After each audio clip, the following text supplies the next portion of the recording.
Hello दोस्तों, आप सभी को नमस्कार। मैं प्रियंका यादव स्वागत करती हूँ अपना इस यूट्यूब चैनल पे, जिसका क्या नाम है Priyanka Yadav UP police. Students, आप सबको पता है यूपी पुलिस के प्रैक्टिस सेट में करवा रही हूँ। टॉप 25 क्वेश्चंस हैं, जिसमें से 10 प्रैक्टिस सेट हो चुके हैं। आज है 11वीं की बारी और देखते हैं आपने कितनी पढ़ाई की है, कितनी नहीं की है। तो आगे बढ़ने से पहले लेते हैं छोटा सा प्यारा सा मोटिवेशनल क्विज। कहते हैं बहाने वो ही बनाते हैं जो अपने सपनों को शिद्दत से नहीं चाहते हैं। अगर आप अपने सपनों को शिद्दत से चाहते हैं तो बिल्कुल पढ़ाई जारी रखिए और बताइए मुझे कितने सही और कितने गलत गए आपके। लास्ट में कमेंट बॉक्स में ज़रूर लिख के बताना आपने कितने सही किया। तो चलते हैं पहले क्वेश्चन की तरफ कि महाभारत का बंगला में अनुवाद किसने करवाया, किस सुल्तान ने करवाया? अलाउद्दीन हुसैन शाह, नुसरत शाह, राजा गणेश या इनमें से कोई नहीं। तो इसका आंसर हो जाएगा आपका 3 सेकंड का समय दिया। अगर आपको आता है तो बहुत अच्छी बात है, नहीं तो आपको मैं बताती हूँ क्या है इसका आंसर। नुसरत शाह ने कराया था। तो नेक्स्ट क्वेश्चन पे चलते हैं। हमारा सेकंड क्वेश्चन है, सिखों के अंतिम गुरु कौन है? जब आप पढ़ाई करेंगे, जो आप देखेंगे, ये तो आपकी नॉर्मल लूसेंट में भी ये क्वेश्चन मिल जाएगा।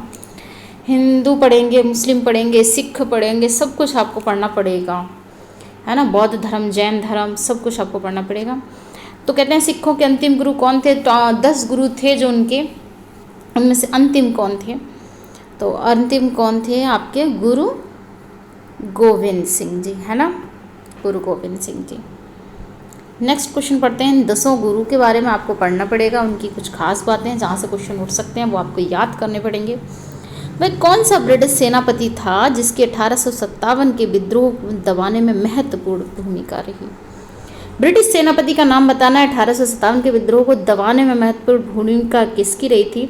आउट्रम, चार्ल्स नेपियर, कैंपबेल या फिर हैवलॉक? इसका आंसर आपका हो जाएगा क्या, बताओ। शायद ही आपको आंसर बताओ, अगर पता है तो बहुत अच्छी बात है, जिसको नहीं पता तो बिल्कुल लिख लेगा कैंपबेल ने उस समय बहुत अच्छी भूमिका निभाई थी।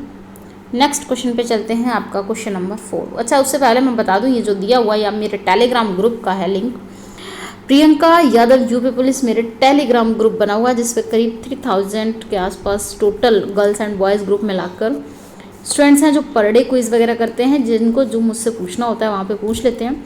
आप मुझे इंस्टाग्राम पर भी फॉलो कर सकते हैं। आप इंस्टाग्राम पे हैं तो मेरी इंस्टाग्राम आईडी है प्रियंका यूपी पुलिस। मेरी इंस्टाग्राम आईडी है प्रियंका यूपी पुलिस। कोई भी स्पेस नहीं देंगे आप, ठीक है। प्रियंका यूपी पुलिस मेरी इंस्टाग्राम आईडी है, कोई भी आप स्पेस नहीं देंगे, ठीक है। आगे बढ़ते हैं अगले क्वेश्चन की तरफ। ये आपका हो गया क्वेश्चन नंबर 4। किसने कहा था मध्यरात्रि के टकोर पर?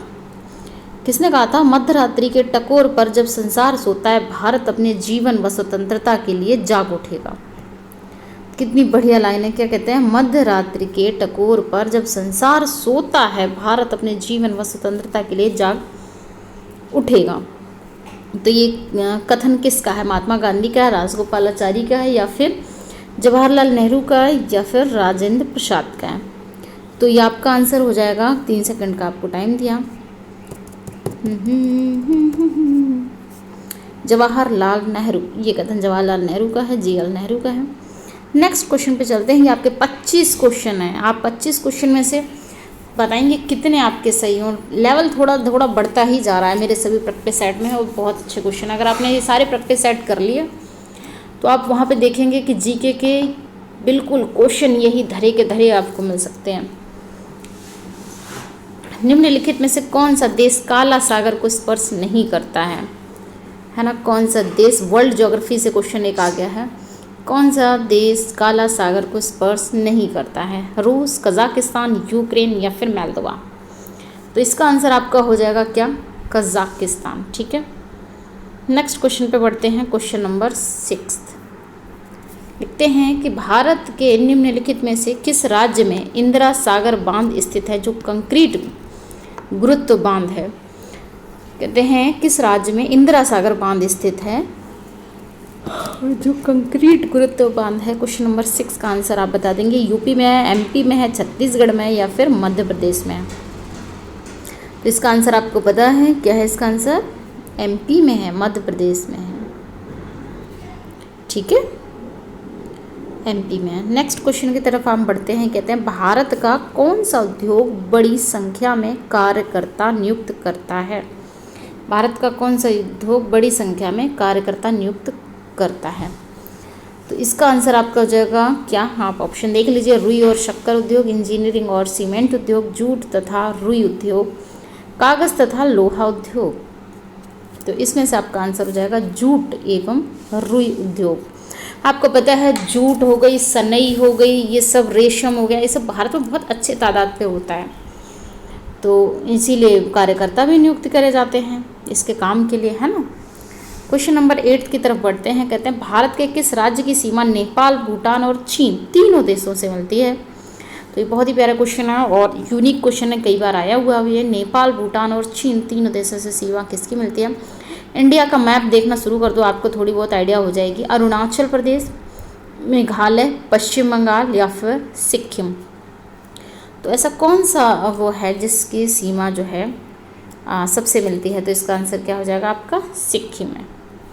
तीनों देशों से सीमा मिलती है। चलते हैं नेक्स्ट क्वेश्चन की तरफ। मैं आपका बिल्कुल भी समय नहीं ले रही हूँ, फटाफट क्वेश्चन करवा रही हूँ ताकि आपको कम समय में ज़्यादा क्वेश्चन आप कर सकें। क्वेश्चन है थर्मामीटर तापमापी, जिसको थर्मामीटर को हिंदी में तापमापी कहते हैं, निम्नलिखित में से किसका उपयोग पारा के विकल्प में किया जाता है? पारा मतलब मरकरी होता है, इसका सिंबल लिख लो, Hg होता है, ठीक है। जो साइंस के स्टूडेंट्स होंगे उन्हें तो सब पता होगा। तो जो पारा होता है अगर वो नहीं है तो उसके विकल्प में हम किसका यूज़ कर सकते हैं थर्मामीटर में उस समय? तो मैं आपको बता दूं, गैल्स्टन का यूज़ कर सकते हैं उस समय पारा के जगह पर, ठीक है। नेक्स्ट क्वेश्चन पे बढ़ते हैं। गन मेटल सम्मिश्रित है, केमिस्ट्री का क्वेश्चन है, बहुत ही प्यारा छोटा सा क्वेश्चन है। जैसे आपने पढ़ा होगा बहुत सारे, जैसे पीतल हो गया, ये सब किसके मिश्र से बना हुआ है? तो उसी प्रकार से गन मेटल आपका किसका मिश्रण से बना हुआ है? तांबा टिन फेरस से, तांबा टिन जिंक से, तांबा फेरस जिंक या फिर तांबा जिंक से। कॉपर टिन फेरस है, जो भी है आप बता दीजिए क्या है इसका आंसर। तो इसका आंसर आपका हो जाएगा कॉपर टिन और जिंक। कॉपर टिन, अच्छा मैं बता दूं, टिन को SN करके लिख देते हैं और जिंक ZN, ठीक है। तो अच्छा मैं साथ ही साथ सिंबल अपनी तरफ से क्यों बता रही हूँ, वो मैं इसलिए बता रही हूँ, कभी कभी क्वेश्चनों में देखने को मिला है कि आपको डायरेक्ट ऐसे छोटे छोटे सिंबल दे देंगे। क्यों? क्योंकि उनको ऐसा लगता है कि 12th तो करके ही आ रहे हैं, यूपी पुलिस में अगर आ रहे हैं तो हो ना हो ये 10वीं क्लास में आपने मेंडलिक पीरियोडिक टेबल तो आपने पढ़ी ही होगी। तो ऐसा कौन सा स्टूडेंट्स है जिसने hydrogen, helium, lithium, beryllium, boron, carbon, nitrogen, oxygen, fluorine ये सब नहीं पढ़ा है? सबने पढ़ा है। तो इसलिए मैं कहती हूँ छोटे छोटे सिंबल्स भी आप याद करके रखें। मानव निर्मित प्रथम कृत्रिम रेशा था, तो मानव निर्मित प्रथम जो रेशा है कौन सा? आर्टिफिशियल की बात कर रहे हैं, आपका नायलॉन है। अच्छा मैं बता दूं, नायलॉन इसका जो है आंसर है। नायलॉन का नाम नायलॉन कैसे पड़ा, इसकी भी एक छोटी सी स्टोरी है, कहूँ तो मैं बता देती हूँ।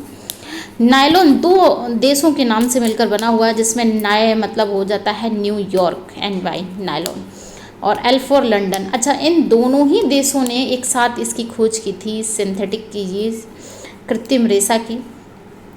लेकिन जब दोनों ने ही, एक ने क्या किया वहाँ पे प्रेस कॉन्फ्रेंस करके बता रहे थे तो दूसरे ने मैगजीन में छपवा दिया। अब क्या बात हुई कि अब इस जो बना है इस रेशे को किस देश का नाम दिया जाए, तो फिर किसने खोज की है ना। हर कोई चाहता है कि ये खोज मैंने की है, मेरे नाम ये क्रेडिट आ जाए, है ना। तो क्या होता है कि जब दोनों की बैठक होती है, अंतर्राष्ट्रीय बैठक बिठाई जाती है और वहाँ पे ये फैसला लिया जाता है कि एक काम करते हैं कि दोनों देशों को क्रेडिट देते हैं, तो दोनों देशों का नाम मिलकर इसका नाम रख दिया गया, क्या? नायलॉन। अब आप कभी नहीं भूलेंगे, है ना। स्टोरी वाइज आप चीज़ें याद करते रहेंगे तो बिल्कुल नहीं भूलने वाले हैं। नेक्स्ट क्वेश्चन पर चलता है। सर्वप्रथम विषाणु की खोज। देखो मैं साइंस स्ट्रीम से हूँ, आप साइंस से रिलेटेड मुझसे कुछ भी क्वेश्चन पूछ सकते हैं। अब तो खैर सभी सब्जेक्ट मेरे वो हैं, तो साइंस से रिलेटेड आप कुछ भी मुझसे क्वेश्चन पूछ सकते हैं, पर्सनली, प्रोफेशनली, इंस्टाग्राम, ट्विटर, कहीं पर भी मैं आपको तुरंत वहीं पर जवाब दूंगी। सर्वप्रथम विषाणु मतलब वायरस की बात करता है, वायरस की खोज किसने की है? तो वायरस की खोज हो गई, बैक्टीरिया की खोज हो गई, माइटोकॉन्ड्रिया की हो गई, ऑक्सीजन की खोज हो गई, हाइड्रोजन की खोज हो गई। ये 4, 6, 10 क्वेश्चन जो हैं खोज से रिलेटेड आपके साइंस से उठने ही उठने हैं, कोई ना कुछ पूछ लिया जाएगा। तो वायरस का खोज आपकी इवानोविस्की ने की थी।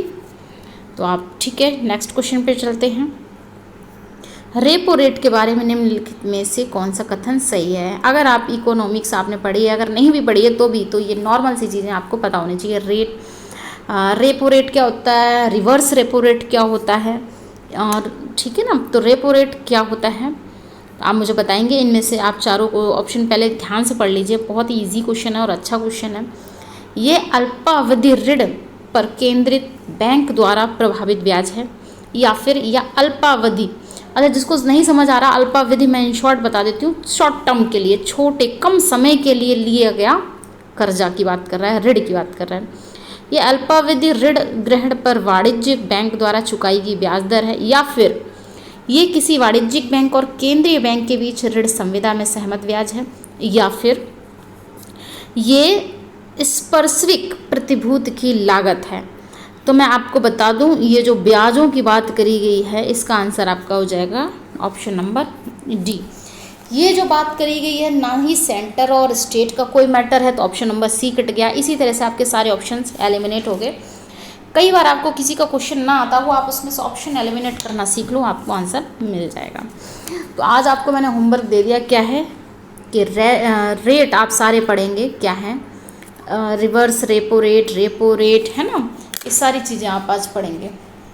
नेक्स्ट क्वेश्चन पे चलते हैं, क्वेश्चन नंबर 14। भारत का सबसे पुराना तेल क्षेत्र कौन से राज्य में स्थित है? तेल क्षेत्र तो पंजाब में, असम में, महाराष्ट्र में, या फिर गुजरात में। तो इसका आंसर आपका हो जाएगा असम में, ठीक है। तेल क्षेत्र। राज्यों में सड़क मार्ग की लंबाई में प्रथम स्थान किसका है? Maharashtra, MP, UP, Rajasthan. देखो, अगर जगह की बात करता तो तुम राजस्थान कह देते, जनसंख्या की बात करता तो तुम यूपी कह देते, लेकिन उसने बोला सड़क मार्ग, मतलब सड़कों का ऐसा बिछाया हुआ जाल जिसकी लंबाई सबसे ज़्यादा है, तो उसका आंसर आपका हो जाएगा महाराष्ट्र। क्या हो जाएगा इसका? महाराष्ट्र। बहुत बढ़िया, ऐसे ही करते रहो और अब देखते रहो आपके कितने सही जा रहे हैं। नेक्स्ट क्वेश्चन पे चलते हैं। नीति निर्देशक सिद्धांतों के निम्नलिखित अनुच्छेदों में से कौन सा अंतर्राष्ट्रीय शांति एवं सुरक्षा संबंधन से संबंधित है? तो मैं आपको बता दूं, ये क्वेश्चन आपका डीपीएसपी से संबंधित है। भाग 4 में डीपीएसपी दिए हुए हैं आपके, directive principle of state policy, राज्य के नीति निर्देशक तत्व, वहाँ से एक क्वेश्चन है। तो आपका अगर इससे नीचे वाला, और आपको ये भी पता है कि डीपीएसपी के जो भी आर्टिकल हैं वो कहाँ से शुरू होते हैं, क्योंकि जब 1 से आप 5 चलते हैं तो फिर आपका ये आ जाता है, नागरिकता तक निपट लेते हैं ये, फिर उसके बाद 12 से 35 करके आ जाते हैं, आपकी राइट वगैरह आ जाते हैं, फिर 35 जो 36 से 51 तक होते हैं वो सारे डीपीएसपी में काउंट हो जाते हैं। तो उसी के बीच का ही कोई ऑप्शन आपको रखा जाएगा। तो देखते हैं क्या है ऑप्शन। देखो, सही कहा था ना मैंने, article number 51, article number 48, article number 43 का, और आर्टिकल नंबर 41। तो इसका आंसर आपका हो जाएगा 51। देखो, अंतर्राष्ट्रीय शांति की अगर जब बात करेगा तो अनुच्छेद 51 ही आएगा, क्योंकि अनुच्छेद 50 मतलब 50-50 मतलब बंटवारा। तो अनुच्छेद 50 आप आज पढ़ेंगे, अनुच्छेद 50 में क्या है, क्योंकि अनुच्छेद 50 से ही क्वेश्चन आया हुआ है। नेक्स्ट क्वेश्चन पे चलते हैं। कौन सा क्वेश्चन है आपका? भारत के पहले राष्ट्रपति के रूप में डॉक्टर राजेंद्र प्रसाद का चुनाव किया गया था, किसके द्वारा? किसके द्वारा किया जाता है? निर्वाचन मंडल द्वारा, भारत की जनता द्वारा, संविधान सभा द्वारा, या फिर संसद द्वारा? किसके द्वारा किया गया था? तो ये किया गया था आपकी संविधान सभा द्वारा किया गया था, ठीक है। किसके द्वारा किया गया था? संविधान सभा द्वारा किया गया था। नेक्स्ट क्वेश्चन पे चलते हैं, क्वेश्चन नंबर 18। लोकसभा के पिता के रूप में जाने जाते हैं, लोकसभा के पिता के रूप में जाने जाते हैं जीवी मावलंकर, M.A. अयंगर, हुकुम सिंह, नीलम संजीवा रेड्डी। बिल्कुल भी नहीं, नीलम संजीवा रेड्डी कहाँ से हो गए? वो तो राष्ट्रपति की गिनती में काउंट हो रहे हैं। अयंगर जी भी नहीं, हुकुम जी भी नहीं, जीवी मावलंकर इसलिए होंगे क्योंकि इस क्वेश्चन का आंसर आपके बातों में छिपा हुआ है। वो क्या है? लोकसभा के पहले जो अध्यक्ष रहे हैं वो कौन रहे हैं? आप कमेंट बॉक्स में बताएंगे, आपको इसका आंसर भी मिल जाएगा। तो इसका आंसर है क्या? जीवी मावलंकर, ठीक है। नेक्स्ट क्वेश्चन पर चलते हैं। लोक लेखा समिति के कितने सदस्य होते हैं? मैं आपको बता देती हूँ, लोक लेखा समिति पब्लिक अकाउंट कमेटी और 2 समिति होती हैं, एक लोक लेखा एक प्राक्कलन समिति। इन दोनों से क्वेश्चन हमेशा ही उठता आया है, तो कोई बहुत बड़ी बात नहीं है। तो लोक लेखा समिति की जब बात करते हैं तो इसमें कितने से मेंबर होते हैं? 22 मेंबर होते हैं। इसमें क्या होती है, डिवाइड कैसे होता है, इसमें लोकसभा और राज्यसभा दोनों से मेंबर आए होते हैं। मैं आपको बता देती हूँ, 15 और 7 का आंकड़ा होता है। 15 होते हैं लोकसभा से, जबकि 7 होते हैं राज्यसभा से, दोनों के मिला के। जबकि प्राक्कलन समिति में कोई भी लोकसभा मेंबर नहीं होता, सारे राज्यसभा मेंबर हो जाते हैं। नेक्स्ट क्वेश्चन पे चलेंगे। अब आप सोच रहे हो कि मुझे इतना सारा डाटा कैसे याद है? आपको भी याद हो जाएगा, आज जब आप पढ़ने बैठेंगे तो आपको भी याद हो जाएगा। बहुत बड़ा काम नहीं है याद करना। चलिए नेक्स्ट क्वेश्चन पे चलते हैं। क्वेश्चन नंबर 20 मैं आपको फिर से एक बार याद दिला देती हूँ। अगर आप इंस्टाग्राम पे हैं तो मेरा इंस्टाग्राम फॉलो कर सकते हैं, इंस्टाग्राम परिवार का हिस्सा बन सकते हैं। वहाँ पे आपकी पर्सनली मेरे से बात हो सकती है। Priyanka UP police my Instagram account, Priyanka UP police. आप ट्विटर पर फॉलो कर सकते हैं, प्रियंका यूपी पुलिस। और टेलीग्राम पर भी मैं हूँ, प्रियंका यादव यूपी पुलिस। और इंस्टा यूट्यूब परिवार तो आप हो ही। और अपने दोस्तों को भी शेयर करके देखना, देखते हैं उनके 25-26 में से कितने क्वेश्चन सही आते हैं। ठीक है। टेलीविजन तकनीक के क्षेत्र में एलसीडी का अर्थ होता है, यहाँ पे कुछ जो होते हैं इनकी फुल फॉर्म बतानी होती है आपकी। लिक्विड क्रिस्टल डिस्प्ले या फिर लाइट कनेक्टिंग डिवाइस, या लाइट कंट्रोल डिस्प्ले या फिर लाइट क्रिस्टल डिस्प्ले। मैं आपको बता दूं, एलसीडी जो होती है वो लिक्विड क्रिस्टल डिस्प्ले होती है। तो इसका ऑप्शन हो जाएगा आपका ए। कुमार संभव महाकाव्य किस कवि ने लिखा है? कुमार संभव, कालिदास, हरिश्चंद्र, रवि कीर्ति या फिर अज्ञात। कुमार संभवम। अच्छा, कालिदास ने जो लिखे हैं, आप उनके कालिदास के सारे याद कर लेना। और ये तो अज्ञात का है, ये तो मतलब बाद की बात है। ठीक है ना। चलिए नेक्स्ट क्वेश्चन पे चलते हैं। कालिदास के काफ़ी पूछे जाते हैं, 6 करीब है वो, 6 के 6 सारे याद कर लो।